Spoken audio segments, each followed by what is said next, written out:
Hello again. Well, what I'm talking about today is this, and this is the Roku streambar. And I got it a while back, and there was someone, half price offer or something. I said, oh, well, I'll buy it and I'll tell you what it's like. And as usual, forgot it.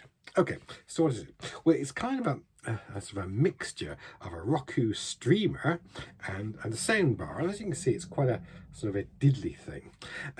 So the Roku streamers I've been using for quite a while because they're sort of, agnostic as to, what services you like. So you can get anything on them. You can get Apple TV, you get Amazon, you get Netflix, you can get YouTube. And I'm sure that there's this, it's difficult to get the YouTube on the Amazon thing. Maybe I'm wrong there. But anyway, that's why I bought it. And so it's kind of combining two in one and a bit of a box reduction, which I've been trying to use lately.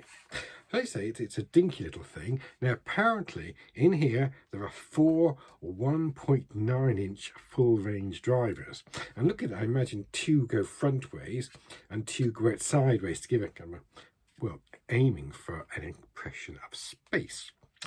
So around the back you've got a couple of sort of screw holes. I'm assuming there's a template you can get to stick this on the wall if you want.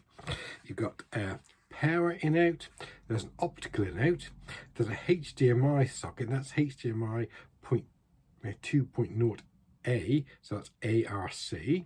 There's a USB socket. Now that's mainly for power, so I don't think you can get anything into it that way. Or there is this, which is a reset button, and that's it.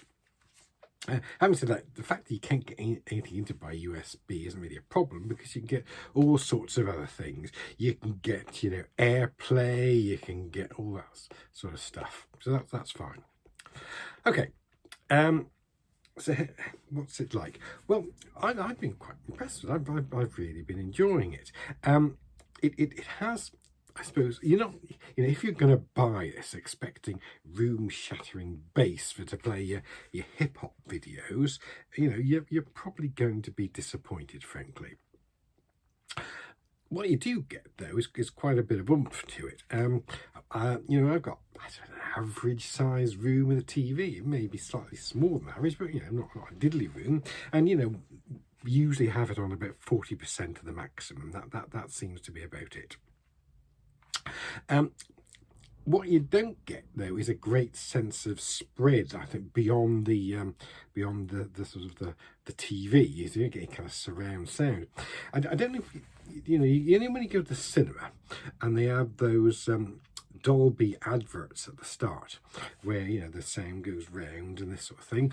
Well, they've got one of these on here, one of these adverts, and when you do that, it does seem to sound sort of a slight bit of surround. But when I'm watching a program on it, I rarely get any feeling of surround, the sound stage extending beyond the TV. What I do get, though, is I get, I say, volume, but most importantly I get clarity, because I find it's very, very difficult these days to so often to hear what things are saying, particularly on some American shows. So you can do some tweaking of the sound. So you can have the sound modes. You can normal, you can reduce the bass, you can increase the bass, or you can the bass boost.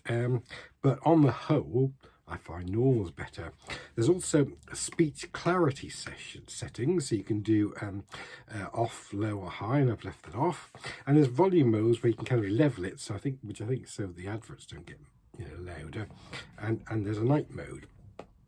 And you can also get stuff into it by, say, AirPlay. You can get into it by Bluetooth. But the main way most people are using it would be the ARC port. So basically, you can send the Roku, streaming video to your TV, and also you can get the TV sound back to this.